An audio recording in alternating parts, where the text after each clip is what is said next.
नमस्कार, प्रणाम। हम भोजपुरी ग्राहक प्रेम सागर। सब भोजपुरी समाज के हमारे बहुत बहुत नमस्कार बा, प्रणाम बा।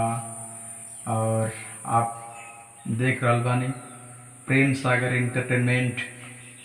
ये पूरी हमारे गीत बहुत बहुत आप लोग प्यार आशीर्वाद दे रहल बानी। सब श्रोता समाज के हमारा बहुत बहुत धन्यवाद और हमारे तरफ से बहुत बहुत शुभकामना। एगो गीत आप लोगों के बीच में। हर गईला जब से बहराया दे आवे बार बार हो।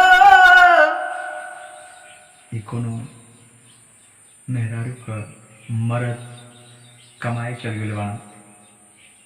मेहरुआ बड़ा तकलीफ में फोन लगा के कहतिया, अपने सखी से भी कहतिया। कैसे कहतिया? गईला जब से बहराया दे आवे बार बार हो। चिड़ैया बन के उड़ गईले राजा जी हमार हो। चिड़ैया बन के उड़ गईले। और कह दिया सुना न हो का बताएं। अरे राजा जी के चश्मा आलमरे पर भुला गईले। राजा जी के कुर्ता राघवन पर भुला गईले। और कह दिया सुना न हो का बताई।